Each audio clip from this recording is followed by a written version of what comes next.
Thank you all for joining us again. This is our third Tales from the Trenches webinar.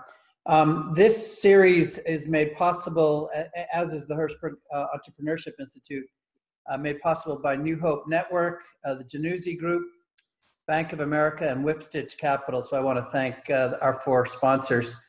In addition to the polling data that Julie just showed you, I'll just tell you a little bit about who you are.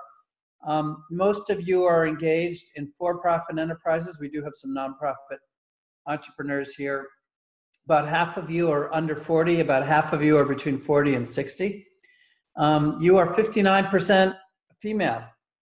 We have a strong majority here of women participants and 40% male, of course. Look, our purpose here is to try to help all of us to address kind of two different extremes of things on our mind. One is some of the day-to-day concerns that you all have, and you just saw that reflected in the polling.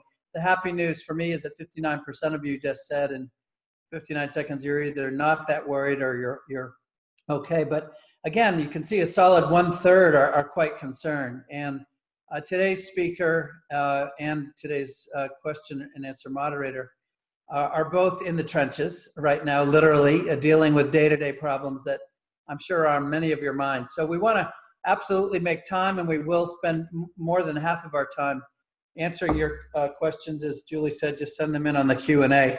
And we also, at the same time, want to also remind you that whatever challenges you're facing, you're not alone, and you're not the first. And in fact, Nicole is particularly well equipped to speak to that. I have a long history with Nicole, as I'll explain in a second.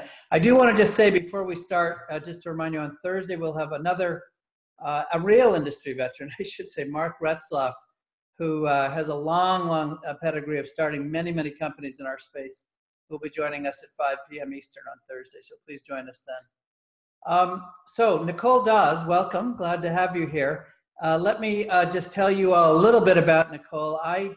In my early going, back in the early 80s, I used to go to all these food shows with another wild entrepreneur, a guy named Steve Bernard, who was the founder of Cape Cod Chips. And he used to often tell me about this little daughter of his at home who reminded me a lot of the daughter that I eventually had. We always refer to Danielle, my daughter, as La Petite Napoleon. She sort of ran the house. And Steve would always talk about his daughter, Nicole, pretty much in the same light. She was into her 20s before I actually met her. And I should say that Steve was a phenomenal entrepreneur and great mentor. And I have, as I've gotten to know Nicole and been on her board and been an investor in her first company, she and Peter, you will know as the co-founder and co-CEOs of Late July Organic, and she'll talk to you about that. I have seen so much of the sort of entrepreneurial grit that I knew in her dad, with one exception, which is that Nicole is utterly passionate about organic, which is certainly won my heart. Her dad was not, let's say, entirely committed to organic, and Nicole, you might comment on that in a moment. Nicole and Peter ignored all of my counsel of late and went ahead and started yet another company, which you will all know, Nixie. And if you haven't seen Nixie, she'll tell you about it, but it's absolutely a spectacular line. I'm still pissed off that she didn't take enough time off to do other things, but they're back in the weeds again, which makes her a very appropriate speaker for us today. And lastly, I just want to say Ethan Hirschberg will also be joining us as our moderator for the Q&A. If you don't know Ethan's and you're not drinking these fire shots right now, get yourself a fire shot. They're great immune boosting. Ethan's got his energy shot in front of us. But again, as I say, we have two speakers here who are deep in the soup. And honestly, Nicole, I can't thank you enough for taking this time with us. So the floor is yours. Oh, thank you, Gary. When you first said you were going to do this, I was really excited because, you know, I just remember from my early days with Late July that it it always made me feel really good when I had the opportunity to connect with other entrepreneurs, because it can be a really lonely place sometimes. And particularly when you're going through challenging times, you can feel a little bit alone. And I think having the chance to hear and connect and share stories makes you, first of all, feel like you're not alone, but also, it shares that hope, and it makes us kind of, discover and see things that we might not have thought of on our own. And there could not be a better time to be pulling entrepreneurs together to be sharing these stories than right now. So I've thought a lot about what I wanted to share today during my time to just talk. And normally when I do these, I go a lot, into really the historical kind of how I got to where I am right now. And I think I'm going to modify that just a little bit and still talk about historically how I got here, but really focus on 3 very specific things that I think are very relevant to what people could be going through today. Whether you're an entrepreneur, you work for an entrepreneur, or you are, the spouse of an entrepreneur, or maybe your spouse just lost their job and you're, trying to figure it all out in a different way now. So I have a couple of slides, but I didn't want to be really slide intensive, because I feel like in webinars it can be a little I think it's a lot better to see each other's faces. So if you want to put up the first slide, just really quickly, it just gives a little bit of background on kind of who I am for those of you who don't know. I started Late July Snacks it's been 18 years ago now, but and I ran that until 2018 when I sold it to this Campbell Soup Company. And then I just recently started a new organic brand called Nixie Sparkling Water, which hits stores this year in the fall, actually. So I'm getting the opportunity to launch a company during a pandemic, which is something I didn't do during Late July. So I'll have all new stories for the decade from now, new tales from the trenches. And if you want to just go to the next slide, it has the background on Late July. And the 3 things I'm going to talk about as I go through this timeline are cash flow management, in the context of this history, unexpected catastrophe, which was something that we dealt with at Late July. And then the 3rd thing is how important your investors are as you go through all of these things. So I'm going to kind of pepper my story with those kind of, I think, really timely and important topics. So I started the company in 2003. I was pregnant with my son, who's going to be 18 this summer. And it was, I thought a great time to launch a cracker company, because I was pregnant and it was all I could think about was getting my hands on more saltines. And my personal backstory, which Gary talked about a little bit, is my dad had started Cape Cod potato chips, but my mom had a health food store. So she was sort of the person that taught me about organic and natural food. We were macrobiotic when I was younger. I also want to point out that health food store that my mom started with her sister is still being run today by my cousin, and it's a member of IMFRA. So she has 2 stores now in Cape Cod, but it's been running all the time since the 70s. So my personal backstory is I had a mother with a natural food store and a dad with a potato chip company. So that's how I ended up in natural products. But started in 2003 with a product that launched at the exact same time as a USDA certified organic seal. So we were one of the few brands that never existed without it, which I think was really cool. And why I mention this now, obviously, is that being organic was something that really was a driving force behind why I started the company. I was really passionate about it. It meant a lot to me. I thought it was the future of food. I grew up in food manufacturing. I knew a lot about supply chain and how ingredients were sourced and where they came from. And, I really felt that this new certification system was going to provide our industry a gold standard for a way to make sure that what people were saying they were doing was what they were actually doing. Now, I know it's not perfect, and I know we're always improving, but it was the first time that anything like that had existed for our industry. So I was very excited about it. And organic is something that has really been so, at every juncture when I faced a problem or that anything bad happened, I always remembered that, why we're doing this and why it's important to us, why we care about organic. And one of the reasons that, I wanted to be in snacks, and why I think snacks is an important category for organic, even though everybody said that, snacks, because it's not a healthy product per se. It's not important that it's organic. But what I was hoping to prove, that if you could take a really popular category and make something that was equally or more, hopefully more delicious than the conventional offerings, and then further make that product number one, you have a real economic case for why everything could be organic. And that was something that really guided me the entire time. So we started the company. All of our products were completely carb full, and like right about that exact time was when like the low carb craze kind of started up. So that wasn't great timing, but also not even our worst problem. So that was, something good. So we started the company, we launched, and almost right away we were a little bit successful. Like we got our products available nationally. But what I also realized, which was something I didn't necessarily realize when I launched, was sometimes success is just as complicated because it really puts a lot of pressure on your cash flow. Which leads me to my first major point is, particularly when you're dealing with challenging times or when things go wrong, being on top of your cash flow is absolutely mission critical. Now, understanding you're never going to have enough.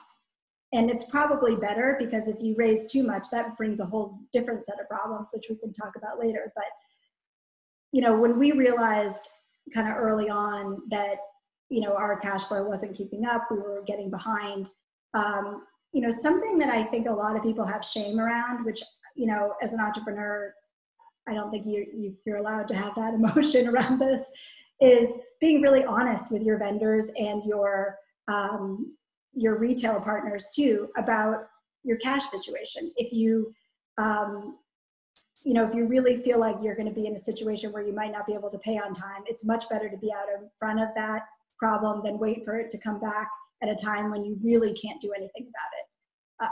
I've talked to a lot of other entrepreneurs about that, and they have they have a hard time sometimes making those first calls and asking people for payment plans. But I think particularly right now, if you're really cash challenged, picking up that phone and trying to negotiate new terms with people, it's something that was very important to us early on. I mean, one of the stories I like to tell was, we were on a payment plan with one of our most important vendors, and we got a little bit behind. And they thought that it would be better for them to not bother me. So instead, they just shut us off. And how I found out was I was actually in the hospital having my second baby. And I found out that our this material that we needed didn't get delivered to our factory. So I ended up having to arrange an emergency line of credit. And luckily, my loan officer at the time had 5 kids. And so I felt comfortable with her. But she came to my recovery room so I could sign the new line of credit so we could get our materials delivered and get on with it. But again, staying out ahead of the recovery room's the right name there, right? Yeah, I guess it was a recovery room in a lot of ways, but staying on top of those relationships before it becomes a problem. Now, the next thing is, these unexpected disasters. I mean, that is about as, that's the only thing I can guarantee when you're an entrepreneur is that, whatever the worst thing you can possibly imagine is probably not even as bad as what the actual reality of what's going to happen to you. I mean, we were doing pretty well every year. 2009, we were growing every year. Our products are doing well. But in 2009, there was a recession in our country. And as a company that, again, was doing well, but we weren't, we were still not cash flow positive. I mean, we were barely EBITDA positive at the time. My father passed away. And he was part of our company. And because of that, he was a member, in our LLC, which technically triggered the death of a member clause on one of our largest loans at the time. And so, and it was an equipment loan, so it was for several $1 million. It was not a small line of credit. This was a big loan. So in the middle of this recession, all of a sudden we were about to get our loan called. And we had no real access to any other debt at the time because it was 2009. And, what I think was really I mean, it was the worst. I mean, they notified me 3 weeks after my dad passed away. And in the letter notifying me, they actually gave me the opportunity to cure the default. They said I had 30 days to cure it, which, you know, was just, I mean, it was obviously a form letter, but regardless, you know, you don't, I mean, so that happened. And as I look back on that, I probably should have just totally panicked, you know, and I mean, everything was going wrong. We had no money. Our loan was called. Oh, and we had a problem with our product that we had just launched with the inner film for it. I mean, just about everything that could possibly go wrong in the company was going wrong at the time. But what it also forced us to do was to be really honest with ourselves about who we were as a brand and who we wanted to be. So the first thing that my husband, Peter, and I did was we called our whole team together and we were really honest with our whole team. Okay, this is what's happening. You know, this is kind of how bad the situation is, because I mean, they're making choices for their lives too. So we felt like we needed to be honest. And then we told them, this is what we're going to do to get out of it. And this is kind of who we think we are as a company and why we think what we're doing is important. And it went back to our commitment to organic, our commitment to, you know, why we think it matters to have an organic brand succeed and what we think that means to our industry as a whole. And as a result of that, we also took a deep, hard look at our SKUs and what really represented who we were and kind of who we wanted to be and what, you know, what SKUs were performing and what SKUs weren't. And out of that kind of deep look at our brand, we decided to launch our multigrain tortilla chips. Because so many of the products that we launched, you know, it was like we were chasing something. And it really wasn't who we felt we should be. Because even though we knew that snacks weren't the healthiest part of the supermarket, we felt that they could be healthier than they were now. And we had this very successful line of cookies that was doing $2 million of our $9 million in sales at the time.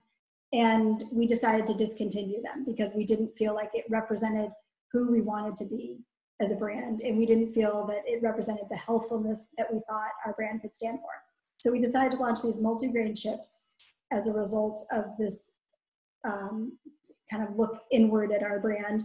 We also managed kind of through this time to find a new partner for our debt, which was also a mission-focused partner, RSF Social Finance. They did one of the most thorough investigations of any lender I've ever had. They came, they spent time with us, they got to know us. I mean, in many ways, I think they acted more like a angel investor than a bank, because they believed in our mission and they believed in our economics too, frankly. They thought we had good fundamentals and we were just going through a tough time. So they gave us a loan. We decided to launch these tortilla chips. And honestly, our company never looked back from that moment. I mean, I always joke with our team afterwards that, oh, we were an overnight success. It just took us 7 years to get there. But we basically were from that point on. It was like all the pieces finally came together. You know, every part of our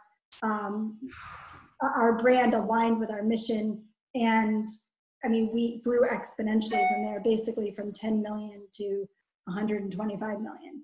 Although you broke a lot of hearts when you left all of us cookie addicts without those cookies.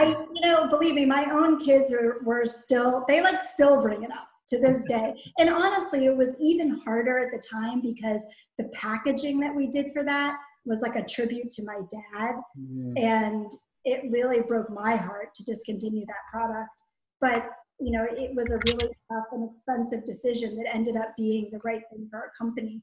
You know, and I think the last thing I wanted to mention here, and I know that's like about the end of the time before we get to questions, is I would not have survived that time period without the investors that I had. And also because I had control of the company. I hadn't yet given up control of the company share-wise, and I had investors that really believed in us and believed in what we were doing. You know, and I mean, it always seems like when you're raising money that your valuation is the most important thing.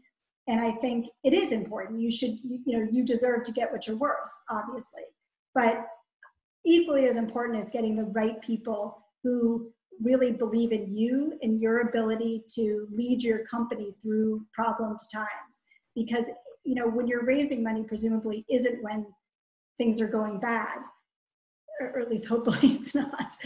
But I guarantee you something really awful is going to happen. And you need to have a group of people that have faith that you're going to be able to figure it out. And they're actually going to advise you, but they're going to give you the space to figure it out. Because I always believe that an entrepreneur is the best person to figure out the problems for their brand, because they're the most passionate, they know it the deepest, and they have the highest chance of really, you know, being able to kind of steward their ship through the tough times. So, I mean, that kind of brings us to, you know, we finally hit the 100 million mark at late July in 2017. And one of my original goals was to make an organic, you know, the #1 in a competitive category and really prove that we could do that. And, you know, there are multiple things towards the end of my tenure as the CEO there was, you know, Bon Appetit named us the best overall tasting. And in that group was Tostitos and other conventional chips. And then, you know, eventually, you know, we were the #1 natural tortilla, and we were the only organic. So, I mean, it really taught me that, you know, sometimes, you know, it's one of the reasons why I dove right back in, because I feel like, you know, you have to be really committed to something like organic, because it's not going to pay off at first, probably. You know, you're going to have to spend a lot of money to prove your point. But I do believe that it's possible for organics to be #1 in competitive categories. So I think that's my approximate time for. yeah, that was perfect, Nicole. And we have a bunch of questions rolling in, but I think the first one for me is, I mean, a big theme of your whole story is commitment to the mission. And you talked about that phase where it sounds like for you and your team, the mission of organics was essentially almost like the safety net in a way. But can it ever be the opposite? Like, can it ever be a hindrance? And at what point do you, in some of the companies you advise or work on, do you ever see people come to a fork in the road where they actually need to compromise on those, or do you just believe in sticking with it through and through? And can I just interrupt real quickly to Jessica, who just sent in a question, and others, if you can, please use the Q&A function. That's what Ethan's going to be watching, as opposed to the chat. But we got your question, Jessica, and we'll get to it. Go ahead, Nicole, sorry. So, I mean, I think that there's a way to answer, like, I mean, sometimes you have to compromise to maintain your mission. Like, you shouldn't be so black and white that you can't, you know, occasionally wade through shades of gray to get there. But I do think that having a mission that you really believe in is absolutely critical. Because otherwise, why are we all doing this? I mean, there's a lot faster ways to make money than being an organic food entrepreneur. I can assure you of that. And, you know, this is definitely not a get-rich-quick scheme. But I think also for our team, you know, it's like, you know, we want to be doing something good in the world. You know, we want to be improving our food system for, like, you know, for ourselves, for our children, for the future of our industry. So, I mean, I think it is important to really believe it and have it be woven through your company, and have your team really believe it. You know, because I have always found too that, you know, particularly in times like this, you know, I mean, we are so lucky with our team. You know, obviously at late July, we were extremely lucky. And at Nixie, the new company, you know, these are people who deeply, deeply believe in the mission of organic. You know, they're not doing it because, you know, again, like, it's going to be the fastest way for them to make the most possible money. You know, they're doing it because they really do believe in what we're trying to accomplish. So I think if you start to compromise too much, you lose sight of why you're doing it. And I mean, I have seen the other type of food manufacturing, and it's just not something I could feel good about. You know, and again, you don't want to be so stringent that you don't accept that occasionally you have to, you know, you're not going to get there in one step. It sometimes is going to be 10 or 20 steps. You know, but you have to start, and you have to stay focused on what is important to you. Yeah, and I think a lot of the times we're so focused on either the entrepreneur at the head of things or the consumer that we forget to mention how important it is for keeping teams motivated, and bringing in the people who believe in the reason that you got into it, and having that like-mindedness, so that when push does come to shove, you're able to stick to it. Well, I think it's also important, they're like, you know, if you're in the food business, which I know not everybody is, but, you know, our retail partners, you know, Mm. we're all trying to do something great together. You know, we're all really trying at the end of the day to not just feed people, but also kind of make our food industry and our form of agriculture better. Mm. And, you know, it's like we all still play a really small part in it, but together, you know, us, our retail partners, distributors, brokers, like we're all working together to make this better food system. Mm. You know, it's not just us and our team, it's our retail partners that believe in it too. And, you know, Definitely. it's, you know, this, you know, I think that's, you know, it matters all the way across our whole supply chain. Yeah. So the other theme that has actually, it's popped up in all three, but is this sort of tension, and we talked about it in the pre-call, but between growth, top line, even valuation, some of those things that we've all touched on, and either something for like your own control, or not raising too much money, or just in general, like during this time and during times of crisis. Like you just said, you cut a $2 million portion of your business when you were 9. So that's over 20% of your revenue. And in the first 2 calls, we had times with both those companies where they kind of came across similar times where they had to make decisions like that. And I think right now appears to be one of those times. So, I mean, do you have anything else to add on that? Because I think in hindsight, it sounds great, but if you told an entrepreneur who's listening in that they should cut 20% of their revenue in a time like this, I think that would be a tough one to stomach.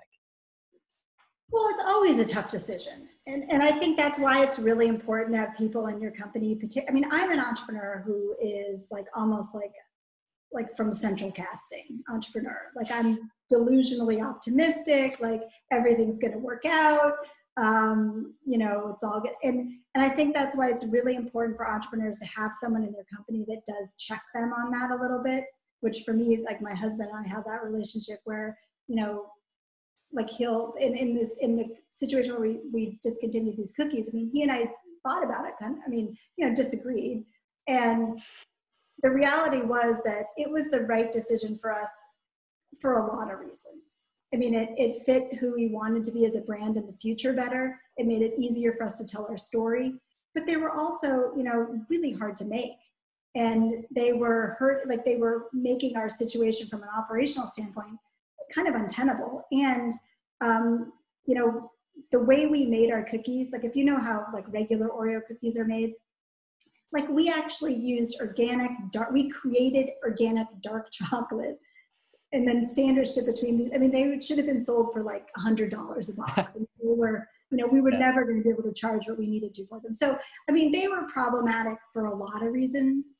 I mean, anyone that was like, if this was like a business school case study, would be able to look at it in 2 seconds and be like, oh yeah, that was the right decision. But at the time, walking away from $2 million was horrifying. Right. And for anyone who's listening who is on the other webinar, I'll just note a common thread that Tom first, it was after they realized that the distribution portion of their company wasn't working, that he said they sort of took a step back and had to take a really hard look at their own brand. And it was when they sort of refocused on who they were that everything else fell into place. And that's from innovation to new packaging to making changes on sugar and things like that. And so I think there's sort of a common thread of when you hit those moments of crisis and then you take a step back and can look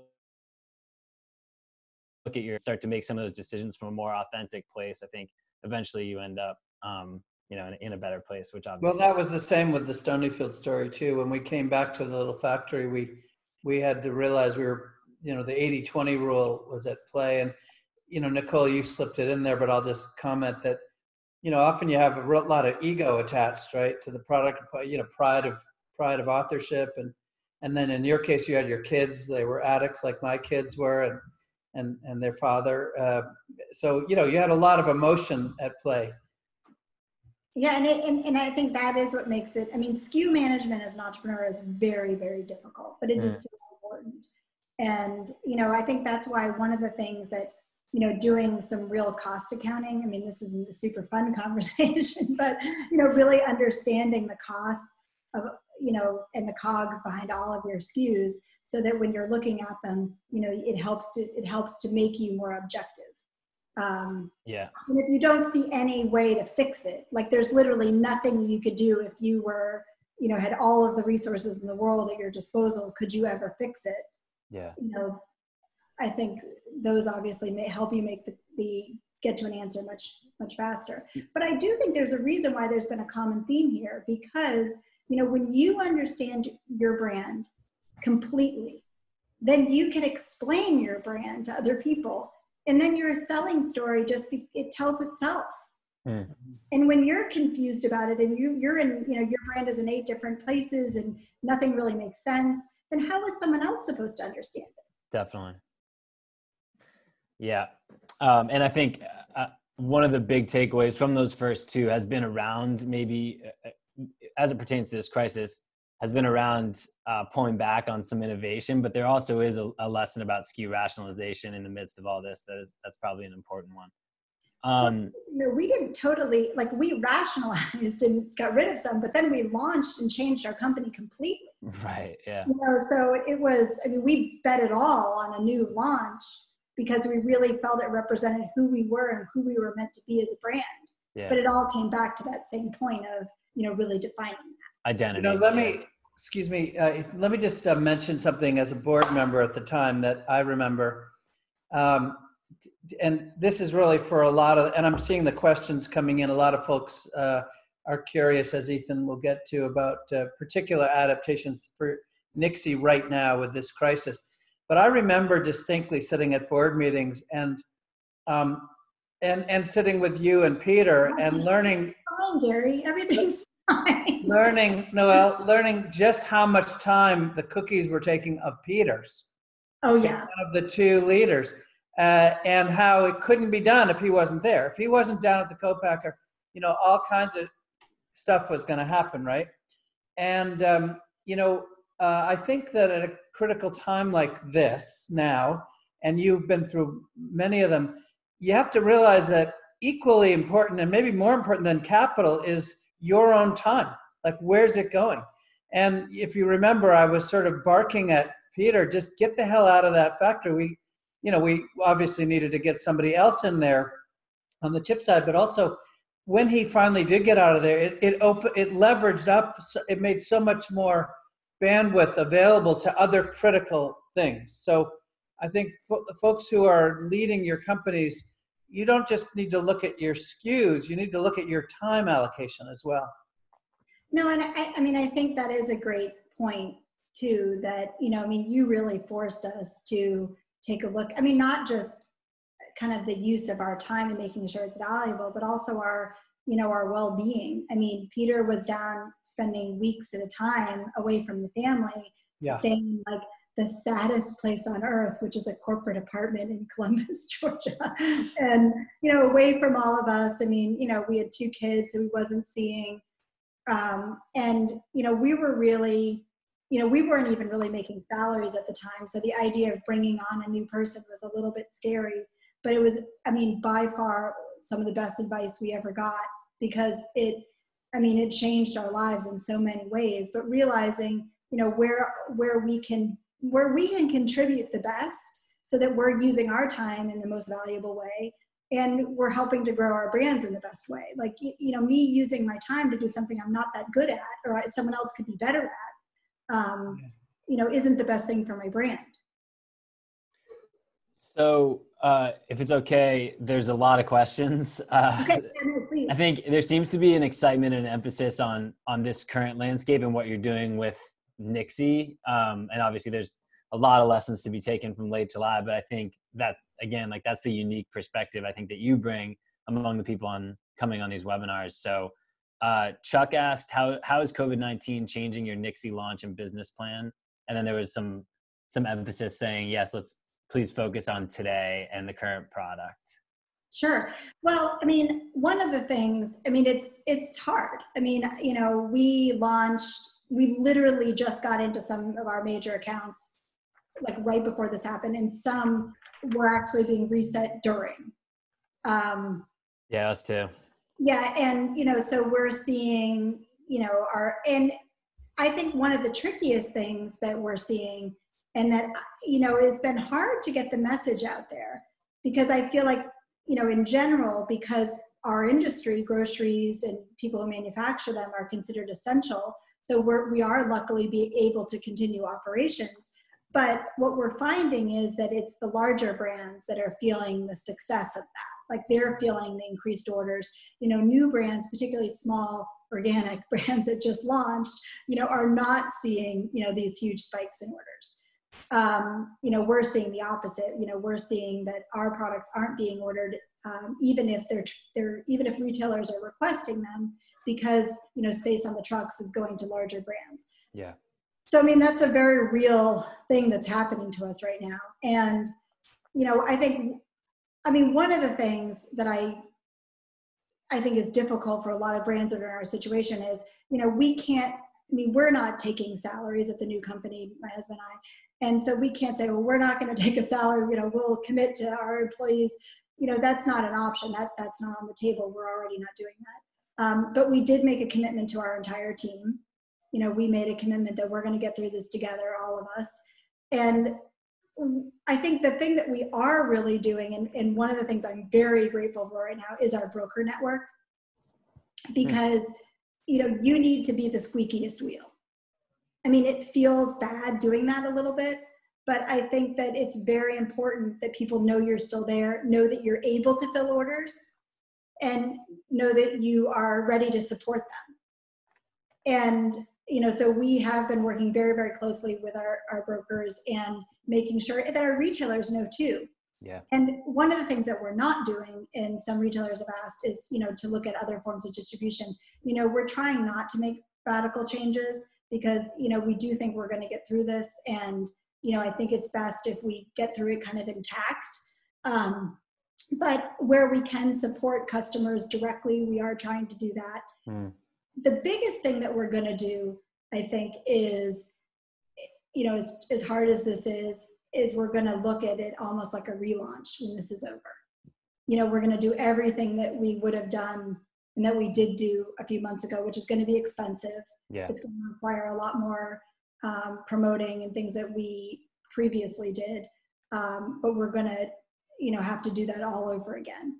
I mean, the other obvious thing, which unfortunately we're not in a position to do right now, is to figure out your direct-to-consumer model. I mean, we are working on it, but we didn't have it in place beforehand, so it's hard to ramp that up.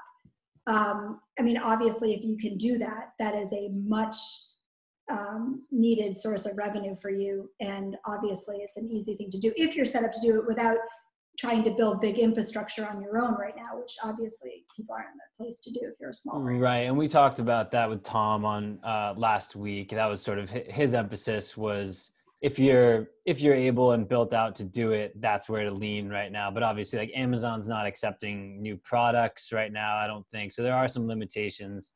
But I think that's actually because a lot of people have sort of just said to ride it out at retail. But there are definitely things you can do. I think, like, communication about letting people know that you're in stock and available, and some of those steps. So hopefully that answers that question, Chuck. Well, and I know some people are, like, you know, being available for video meetings too, which is something that has been, our industry has been, I think, very slow to embrace, which I totally understand, because we make food and beverage products that you can't taste over video.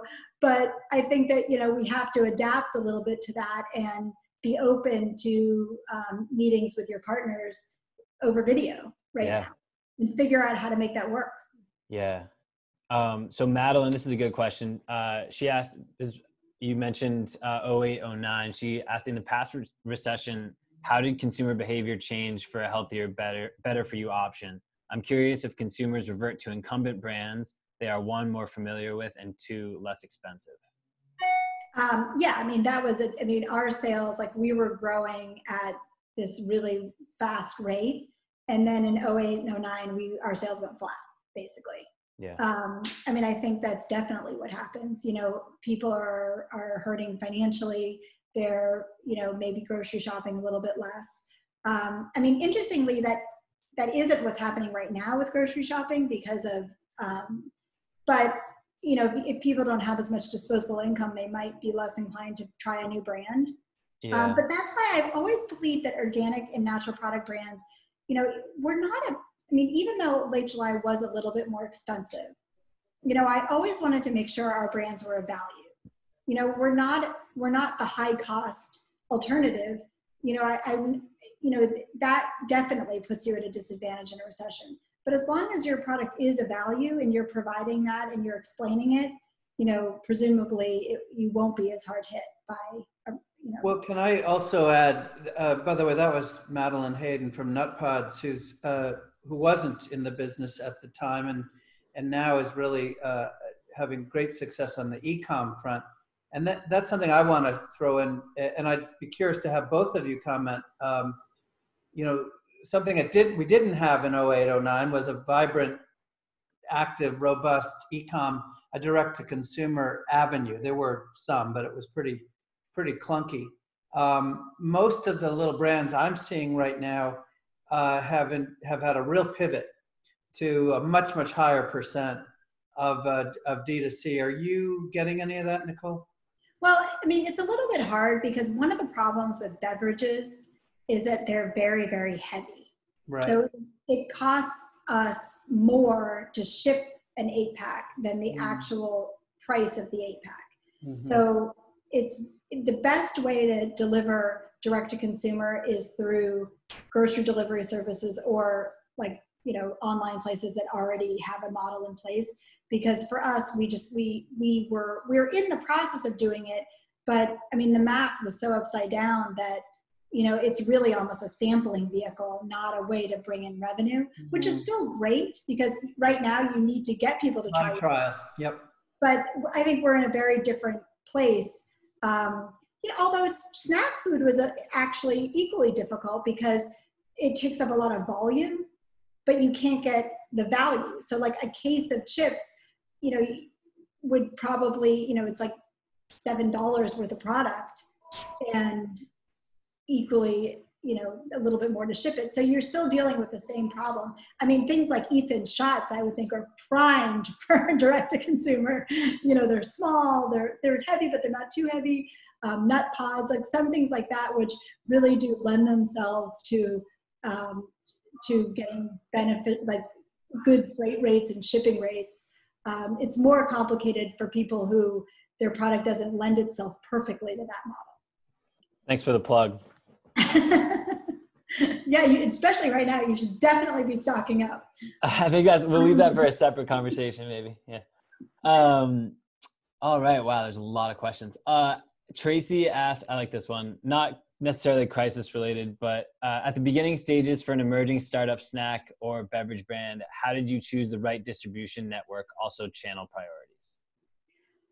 Well, our channel priorities have always been like natural channel first, because I do think that goes back to the whole kind of mission and making sure that your model works with your core consumer first. And I do, you know, we were always concerned if you get spread too thin too fast, you know, you can't see what's really working with your core consumer. So, I mean, for those reasons and more, our distribution model kind of followed that also. And that, you know, we chose distributors who could best service the natural channel because that's where we intended to launch. And we're doing the exact same thing with Nixie. Mm-hmm. All right. And then sort of a big picture, Christopher asked, where did you seek guidance from when it came down to navigating the toughest challenges? Well, you know, obviously this is where I think is a good time to mention how important investors are. But, you know, I mean, one of the things that makes Gary a great investor is that he is an entrepreneur. And, you know, he's been through, I mean, maybe not the exact thing you've been through, but something equally disastrous, I'm sure he's been through. And I mean, not only did it make him an excellent sounding board, but it also, I think, you know, it allowed him to have the faith in me to figure it out.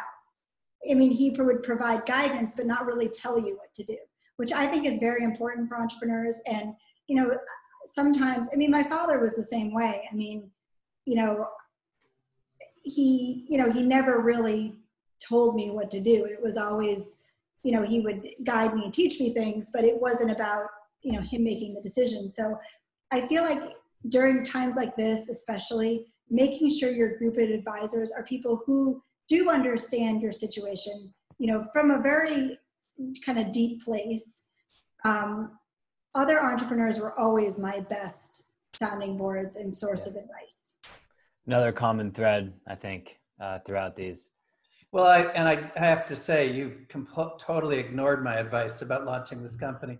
But can I add listen, I love it. I'm an addict now, so I'm grateful you ignored me. Just an amendment to that. You know, I'm helping a company right this second. There is an entrepreneur friend, a veteran, who is the perfect fit. He's been through the exact same scenario as this new entrepreneur, but he doesn't have any capital right now. He doesn't have any liquidity. And what I've acted as a little bit of a marriage broker this week. And I just said, look, just bring him on as an advisor, give him some options. You know, it doesn't always have to be as an investor. But I think your advice is really well taken. Find a way, you know, sometimes that veteran entrepreneur is either done, you know, they're tired, they're oversaturated, they have too many deals, whatever. It doesn't mean they can't still be in your corner. Yeah, I just like every, you know, the different investments that we've been involved in with other brands, you know, I really like to do it when other entrepreneurs are the other investors too, because yes. I just feel like, you know, I guess because I mean, even though I'm delusionally optimistic, as I've previously mentioned, I'm also a little bit of a realist when it comes to understanding that it's not going to be a straight line. It's not going to be an easy path. You know, it never is. Yeah.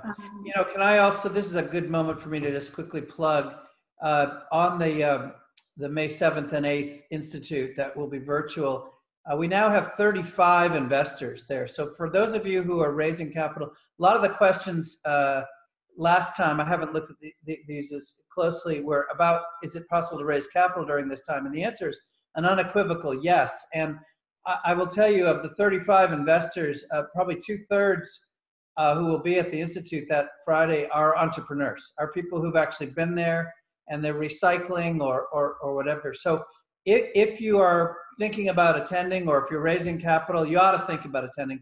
You can submit a pitch, and 14 different companies will be able to pitch that day. So I couldn't agree with you more. Now is the time you want people who've been in the trenches, not just pure financial folks. And I think it's totally okay to raise money right now. You know, I mean, because as long as your business, you know, they're like the general fundamentals are there and you have something that makes sense, I think it's perfectly fine to raise money. I think, you know, I think it depends on why you're raising it too, because obviously some things will put you at a disadvantage, you know, but if you go to the right investors, it won't. So a few more questions. Is that okay? We got plenty of time. We got 20 minutes. And I also want to mention, Ethan, just to the group, I mean, if people are really struggling with a question, you know, I mean, I'm happy to help too. I mean, you know, I don't know that, I mean, I certainly do not have all the answers. That is 100% sure. But I mean, I've definitely been through enough that if people want to ask, if they want to reach out, I mean, I'm happy if we don't get to something and they think I can be helpful. Okay, great. Well, there's definitely a few we're not going to get to because they're kind of pouring in. But actually, I had a sort of similar question to this one, so I'm glad. So Brian asked, I said 2 points. This is on the organic question. He said, organic trend. What organic categories do you see growth? In what organic categories do you see growth? What I have read lately is that consumers are more interested in regenerative farming and clean label, less concerned about non-GMO and organic. What are your thoughts here? So I think obviously we know about your commitment to organic, but on the consumer side, do you have any feedback on that? Well, this is always a really tough question for me to answer because I think that's been true the entire time I've been in certified organic products, is that it's always been a really complicated thing for consumers to wrap their head around because it's a complicated word. And all natural is much more intuitive. You know, anything using the word farming is more intuitive. I think non-GMO is much more intuitive. It's not GMOs. And So, do I think that this is why I kind of mentioned earlier that you're not going to see an immediate return from your commitment to making something certified organic. But what I can tell you about it is, from everything I can see, it's the only true certification model that's available to us as manufacturers that actually has some meat behind it and really does mean something. So I don't, it's not that I think that it's necessarily the most intuitive to consumers. I mean, I wish it was. I know we're getting better. Like every year, I feel like we're getting closer to having it be crystal clear in its understanding to all consumers. That's why it really has to be a personal choice. I mean, it really has to be genuinely what you feel passionate about and what motivates you as an entrepreneur. I mean, for me, I believe organic is the gold standard. I don't believe it's perfect. I don't believe that it can't be better. And it also doesn't mean that you don't do other things on top of it. But I think it's the only thing out there that's really being vetted and tested, at least to some degree. Yeah, and I'll just add that we've gone kind of through the same process, honestly, at Ethan's, where it's like we've done some outreach and poking around to see how important it is to our consumers, but we've never even considered not doing it. And so I think that's one of those things, like the first question I asked you, just about your mission and why you're in it. I mean, to abandon that because you think it might not be like the game-changing decision maker for consumers doesn't really make sense either, if that's why you got into it. So let me just throw in a couple of added comments here to folks who are wondering about this. I mean, one thing, Nicole has sold her company to a large CPG. I've sold my company actually twice to large CPGs. We all have friends in that space. I mean, one of the true advantages of organic, besides the passion that you bring to it and the unity that it brings to your team and so on, getting behind the mission, is large CPGs tend to be 100% driven by demand orientation. What's the consumer want? What's the consumer think? And if you did that all the time, you'd never innovate, right? It's just what's the current. Organic there's a competitive advantage here. It gives you the opportunity to go out and educate and advocate and do something that larger, better financed competitors are not likely to do. If all they're doing is putting their finger up in the wind and saying which way is the consumer blowing. That's consumer wind blowing. That's one thing. Second, regenerative is the current, I'm so glad you said that, Nicole. Regenerative to me is the current nom de jour of what natural, like you said, has been for our whole, there's no legal definition of natural. I always say there's ice creams out there that don't change shape when they melt, but they say natural on the front. And regenerative, the only true way to be regenerative is organic. And now the only standard, it's not legal yet for regenerative, is regenerative organic. So beware, producers beware that if we only orient ourselves to what the current consumer knows, we may be cutting ourselves out of opportunities to grow and go places where we can go and grow uniquely and faster than a big company might. Well, and that's why I think it goes back to what are you, just being true to kind of what is important to you and making your brand stand for that. Yeah. And, one of the things that we were never, and I struggled with this a little bit because I think, Gary, you do this really well and I never did it well, is, we didn't like preach the gospel of organic to our consumers at all, really. We put it on the bag, and I did it personally when I talked to people, but, we didn't really tell the story very well. I wanted it to be one of those things that people bought our product because of the way it tasted, and they sort of backed into the fact that it was organic. And some people who support organic bought it because it was organic, and that's awesome. But I know the majority of the people who found Late July initially probably did it for another reason. And I was okay with that, Well, let me make a comment and have you both respond to this. I mean, to me, one of the key arguments for organic, to boil down everything I just said, is it's about loyalty, right? I mean, sales is different from loyalty. And loyalty is the cheapest way you're going to get sales because you get word of mouth and you get repeat. And it seems to me that mission goes more to loyalty than just to sales.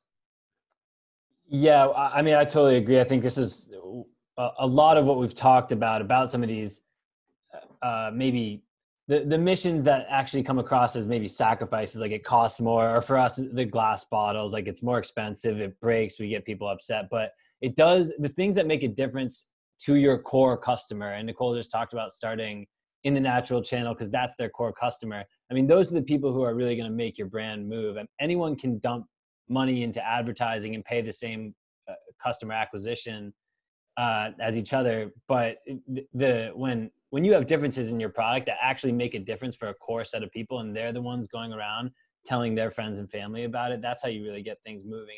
And those things do matter to your core customer. Well, they matter to your retail partners too. Like, I feel like we're really in this together with them.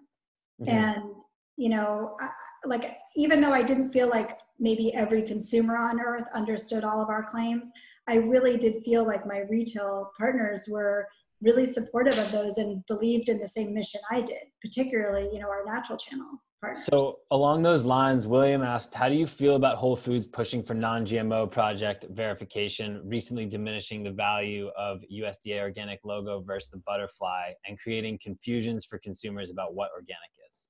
Well, that's a tricky one because I thought the whole idea of a non-GMO seal, like pretty, like I did get up a little bit on my soapbox on that one because I really felt like, you know, it was like basically a easier way out for people. And then I just, you know, I said, well, you know, I was at, I think it was like an infra store, actually, like a really hardcore natural food store. And, you know, the people there were really asking for the non-GMO seal because they wanted it in addition to organic. Mm-hmm. And it upset me a lot for a long time, actually. Yeah. And then I just kind of embraced it because I said, you know, this isn't the hill I'm going to die on. this is because the reality is I support non-GMO. Obviously, yeah. It's one of the main reasons why I do organic. But, you know, I agree. I think the seal is a little bit of an easy way out for some people. But my hope is, you know, because, you know, I think a lot of people that get into the natural products industry really do it for the right reasons. And, you know, maybe they can't go all the way to organic today, but maybe this is going to be a stepping stone for them to make that ultimate next step. So, you know, that's kind of how I wrapped my head around it, that, you know, again, you don't want to let, you know, perfect be the enemy of the good. And, you know, these are all things that work us towards the same ultimate goal, which is making our food system a better, safer place. Yeah. So that's not a great answer, I know, but I justified it in my own head. There is no perfect answer to that question, and there's been a lot of tension around it. So I actually like that one. So last question, and then after this, people are going to want to know. There's a lot of people asking where to get Nixie. Okay. So that'll be something to wrap up on, and then Dad, there's a lot of people asking for more details on the May 7th event. And we'll talk about that in a couple minutes. So. So the last question I have for you is from Melanie. As an entrepreneur and ultimately as an inventor of sorts, how do you handle doubt and adversity from friends or acquaintances, or I'll add investors? Well, this is why it's really important to believe in what you're doing, because you do get, you mostly get doubt. Yeah. Like, it's the thing people most tell you. And also, you know, you're not going to please everybody. You know, I think like I make apple cider vinegar shots, so you don't have to. Yeah. And that's why, you know, you have to listen to what other people say, and if you start hearing common themes, you know, don't ignore them, but also don't let them guide you, because, you know, you have to believe in your product the most. So if something you've created, you know, you really believe in it. And, you know, maybe a few other people do too. You know, it's not like everyone's telling you like, no, this is the worst thing I've ever, you should definitely not do this. Is put aside the self-doubt. And, you know, also it's important to not, I think particularly when you're a smaller brand, you know, test it. Don't pick your largest account to launch in. You know, find a friendly account that you can launch in where you can get feedback and improve. Because even though you might believe in it with your whole heart, you know, there are going to be things you can do to improve it, and being able to test that in a much smaller environment is going to end particularly a smaller retail environment where it's somebody who you think you can get feedback from, Mm-hmm. and obviously demos. But I think that, which in this environment you cannot do, clearly, but you do have to believe in yourself, and you have to be willing to take a risk on, that's, I think, the whole idea of entrepreneurship is being willing to take that risk on yourself. Sure. So Nicole, Where to find Nixie? Yeah, and people are definitely asking where to find it. And also, if you could, I'd just love you to bring us home with just, if there's one thing that you'd like to pass on to people during this virus, during this crisis, which, let's face it, none of us know when things are going to normalize. I'd love to hear your closing comment on that. But first, how do we get this wonderful stuff? Well, the fastest way to find it would be to go to, you can go to our Instagram, which is Drink Nixie, or our website, which is drinknixie.com, and there's a store locator. So if you put in your zip code, it will tell you. We have pretty good distribution on both coasts. We're getting more distribution in the Midwest, but if you put your zip code in, it will tell you where to find it. You're also welcome to email me, and I'll tell you where you can find it.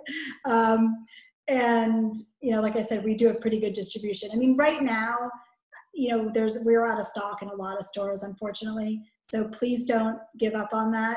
And also, if you're feeling like you want to ask for it, that certainly doesn't help if you know it's supposed to be in the store and it's not currently. And then I guess my parting thoughts are a little bit twofold. Even when things do seem bleak, I'm here to say that, you can get through it. You got yourself this far. You've already taken that big leap into the abyss where you've become an entrepreneur, you've started your brand, or you're supporting someone who is. These are tough times for sure, but, you have to have the confidence in yourself that, you're going to kind of persevere through this. The big final piece of advice that I always like to give, this was something that my dad was really emphatic about when I was a kid, is you can't be afraid to ask for whatever you need. Whether it's the sale, whether it's money, whether it's whatever it is, don't assume people know what's in your head. You have to verbalize your requests and really ask for what you need. Ethan, how do we say that? You don't ask, you don't get. It was funny because I saw someone mention in the chat, like, let's make it 3 for 3 with that lesson, because it's come up every single time. So yet another. Yeah, listen, folks need to understand, Steve Bernard was an absolutely amazing salesperson. Like, there was no way to say no to this guy. And, you are a total chip off the block. You're just a prettier, nicer, more organic, committed version. But no, I loved your dad. You know that. And he really did build that business. And we could do a whole webinar on him, right? He bought it back and regrew it again. But he was a model of just never hesitating to ask for whatever it was. That's how you get it done. Yeah. So listen, thank you, Nicole. Absolutely wonderful. The comments have been just pouring in here. Let me try to respond to a few other quick questions here, but in just a moment about the HEI. But let me try to summarize what I heard, and this is a chance if I misheard you just to say not quite. So the key points that I took away were, first of all, when your problems hit, they seem to all hit at once. They don't always come one by one by one. Things come in a storm. When your dad died, all kinds of other stuff was going, and nobody should feel picked on. That's just the way it is. In fact, I might say it slightly differently, which is business is about solving problems. It's anybody who thinks there's such a thing a day without problems, it doesn't exist. Otherwise, don't do this. I loved your comment. I should have just totally panicked when all that was happening. You didn't quite finish it, but we all know you didn't. And that's also, I think, important, is not to panic. This is, it does take a certain kind of personality. And I have witnessed and loved so many of those attributes in both you and your dad, that, okay, this is just what it is, and you just got to one step after the other. One of the first things you did with the crisis was hitting, the first one was communicating to the whole team. And we've talked about over communicating. And I think that's really important. And you reminded them of the core mission and why you're doing this. And that's not something to take for granted. And I think it is very important to reemphasize. So I appreciated that. Out of the ashes, this rising from the phoenix thing, like a phoenix, you re-looked at that crisis, at your offerings, and made a really radical change. And people should not misunderstand that critical point. You yourself have said here, that was the boomerang, that's the trampoline that gave you the ability to go forward, is offloading things that were more complicated or not exactly on mission, or that just added extra on your plate.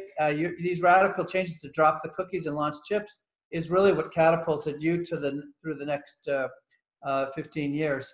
Having the right investors was a fifth lesson I heard. Valuation is important, but not the most important, or at least equal to valuation is having the right mix of people, and that was critical, especially in the dark times, in getting you through. And finally, knowing and staying, always returning to your mission from the very beginning, going always back to it, that this was absolutely critical. It was critical for you, but it was also critical for your team to believe it as a kind of an organizing principle. Is that a decent summary? Yeah, no, that's a great summary. I mean, I appreciate you making it sound much more cohesive by saying No, it came through loud and clear. Thanks. So look at, folks, we've mentioned it here, the Entrepreneurship Institute, the 7th and 8th, Carlene in the chat put up the links. Oh yes, no, keep that up, Carlene, because I'll mention that first. So just to remind you, if you've enjoyed Tom and Nicole, we've got a lot more to come. Absolutely wild group of entrepreneurs here who have had all kinds of experiences. As Ethan and Nicole said, there are some common themes, but these are folks who've been through some real stuff. We often see, people like Nicole and Peter and Tom as successes, like it was always so. And I hope you're getting cured of that misconception. So as I said, this coming Thursday, Mark Retzlaff, 5 p.m. Eastern time. If you can go to the next one, Carlene. I just want to say again, we now, the sponsors have really stepped up here. They love, several hundred of you have attended today's webinar. And as a result, the sponsors have footed the bill so that we were able to actually reduce the price of the 2-day Entrepreneurship Institute, May 7th and 8th, to $50. And honestly, I can't, nobody's profiting. This is a 501c3 nonprofit. That's literally just to pay the expenses. But I can't imagine in this dark time, $50 better spent. When you look at the panelists, you look at the extras. By the way, Nicole and Peter have both come and told their story. The day one is how not to run out of cash. We go deep into the whole cash flow thing. We will have, you can submit cases on financing. What's the right way to go about financing at this stage? How to position yourself for success. Should you go angel? Should you go debt? Should you go venture? And what do you need to position yourself? We've got Don Clark from Whole Foods who will talk about, maybe answer that GMO question, and others. And Carlotta Mast from New Hope will talk to us about current trends, literally up to the minute trends that we're seeing out there. The whole afternoon is on positioning your brand. It's all about marketing, branding, some of the really difficult decisions that Nicole and Peter faced in terms of, is this really on target? Packaging decisions, heavy focus on e-com right now and direct to consumer. So again, if you have a case to submit, if you've got a business problem, this is a fabulous time to get some real experts to drive and go deep. The next day, I've already mentioned, we'll begin with Walter Robb talking about leadership from the heart. From his vantage point, Walter, of course, was the longtime co-CEO of Whole Foods. And then we'll have 16 pitches all day long. I said 14 earlier, but it's 16. And actually, we're now, as I said, over 35 active investors. These are angels. These are small funds. These are including the fund that Nicole mentioned, RSF will be there, Kate Danaher, and others. We've got social investors. We've got debt lenders. So if you have a pitch, you could be one of the 16. The How You Pitch is right on our website at hirshberginstitute.com. And also at lunch that day, of special note, Clarine Schindler, who until recently was the CEO of Infra, you heard Nicole mention Infra Stores, and Ben Nauman, who's the Senior Director of Purchasing at the Co-ops, National Consumer Co-op Grocers, NCGA, will be on. They'll be talking to us for an hour and answering your questions about how to break in and crack and sort of best practices, especially right now with the independents. And of course, we'll also have Kahi there as well. So again, join us, register, can't beat the price. And, but more importantly, submit your cases, because this whole thing is about not lecturing, not talking in an abstract, but talking about real stuff. So again, Nicole, Ethan, Julie, Carlene, thank you all for participating here.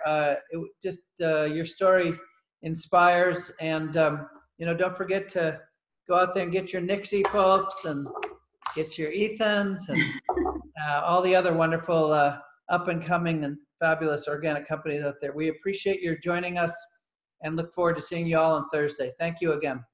Thank you, Gary. Thank you, Ethan. Bye, Thanks, guys. Julie. Bye-bye.